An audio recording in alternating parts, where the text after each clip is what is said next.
Hey everyone, it's Kimmy Jane here, and today I'm going to be working on our skirting boards down our corridor. We replaced our flooring. It was originally the subfloor with some tiles that was over this area. The tiles were actually stuck onto the subfloor surface rather than on plywood or another item.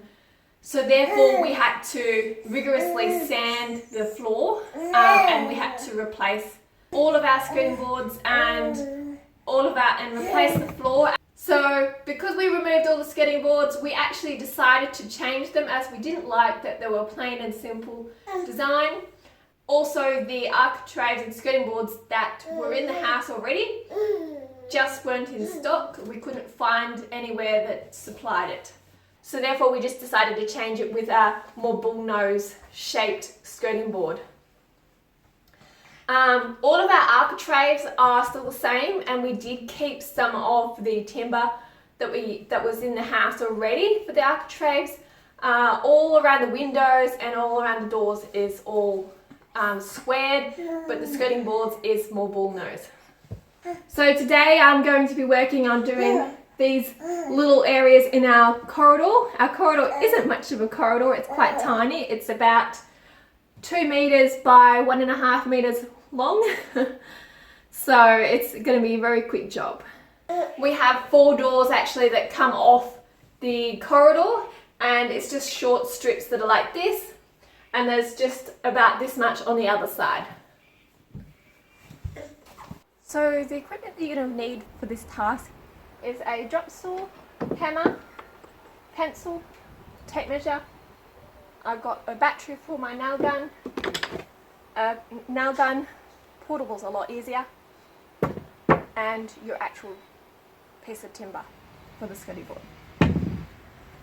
So I've got some longer pieces here that I'm going to use for the piece behind the door, which is about 1 meter long.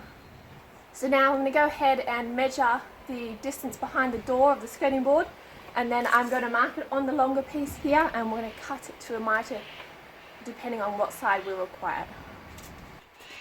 Okay, as you can see here, we're going to do this piece here is going to be flat, and this part here is going to be mitred. So I'm just going to go ahead and measure. It's best to just measure at the top where you can get your tape measure in. So we've got about 88 centimetres on the blade. So we're going to cut it at 88 centimetres for the full length, and then we're going to mark that part, which is going to mite it inwards. So now we're back outside, and I'm just going to mark this timber. So we're going to use that end. This end here is going to be flat. So I'm going to mitre the other end. And we're going to mitre it from 88 centimetres on the back side.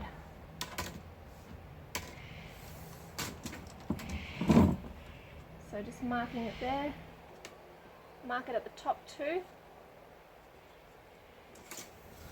So this point here,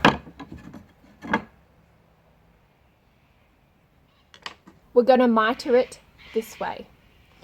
So I'm going to position my saw and get started. So now I'm going to line up this mark on my drop saw.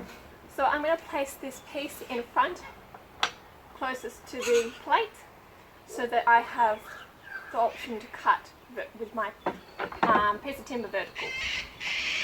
So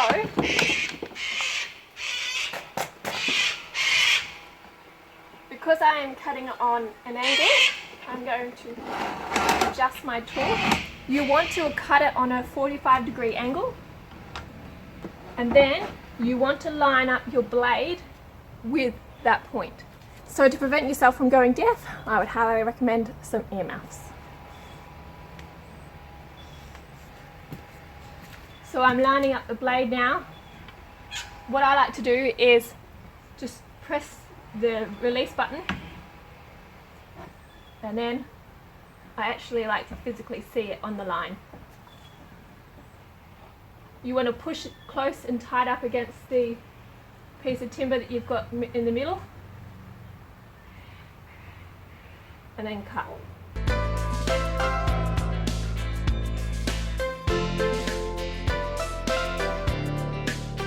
There we have it. We have a straight 45-degree angle cut, and the other side is a 90-degree.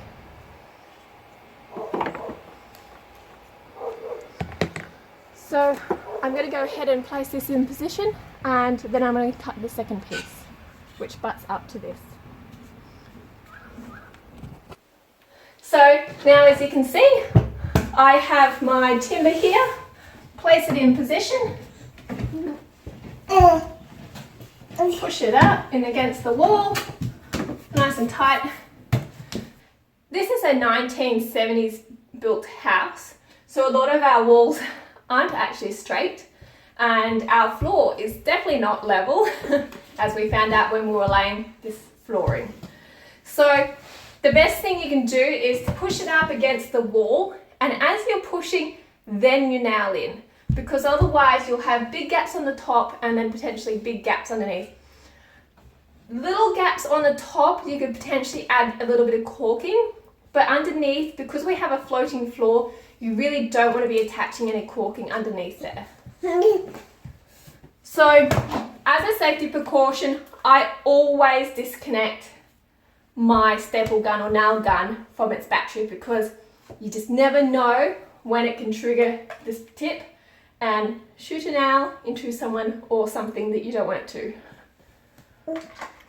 So I'm going to go ahead now, connect my nail gun, and I'm going to shoot this in. So you want to apply a good amount of pressure, making sure it's down low. I find it easier if I also hold the back end of it, because sometimes it shoots backwards and the nail doesn't go fully in, and then you always have to hammer it afterwards. And if we can save one step, that's better, considering we've got a whole house to do. So again, at the other end, you want to push it against the wall, push it against the floor, make sure it's in position, and then get yourself in a better position.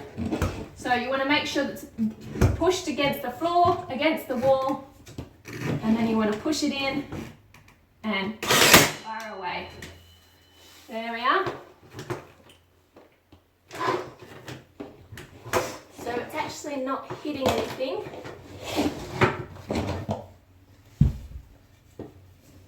Of course, there's no nails in there. Yay, silly mummy. So, here I was thinking that I was shooting nails, but there is no nails in the nail gun. So I'm going to go and reload my nail gun, and then we're going to try take two.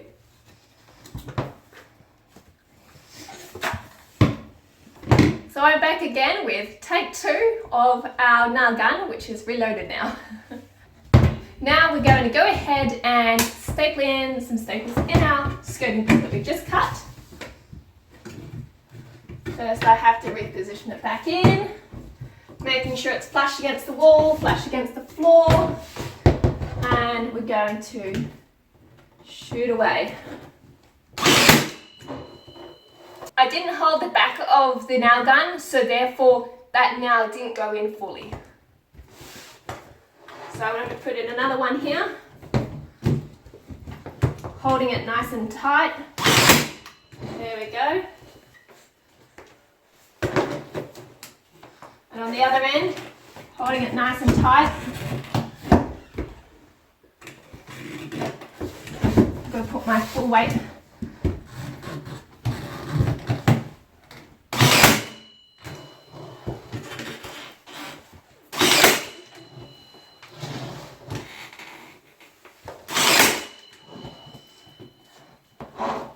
So I'm finding that the lower ones actually aren't going into any surface, so I'm actually going to go shoot more a little bit higher up towards the curve of the timber.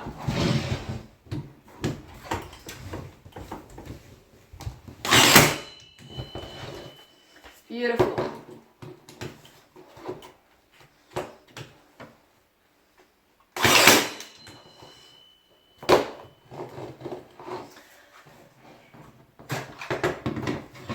Again, removing the battery from the nail gun.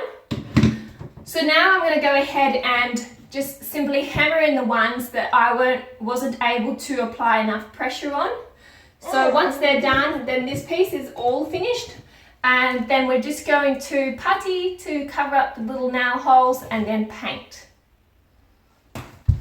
So just hammering in the nails.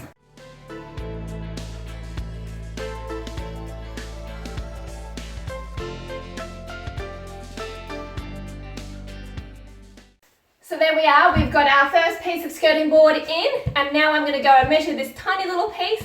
We have about a ½ foot offcut outside from the lounge room that we were doing, and I'm going to use that short piece there for that little piece there. So there we have it. I've now measured, cut and installed the skirting boards for this long wall. And I have now measured and cut and placed in the little piece along here. They are tightly mited, however there is a little bit of a crack on the top that you can visibly see dark. So by caulking and removing all the gaps in the skirting boards, it's going to improve your energy efficiency and prevent cool air coming up from underneath the subfloor. So I'm going to go ahead and finish off all the skirting boards in the rest of the corridor, and depending on how my little boy is, I might be able to continue and do some of the kitchen and dining room area. So this is the joys of having a young baby and trying to renovate, is that the baby always comes first. Comment below on your little tips and tricks that you've done to install your skirting boards or even your architraves. And like and subscribe if you would like to see more videos like this. Thanks for watching. Bye!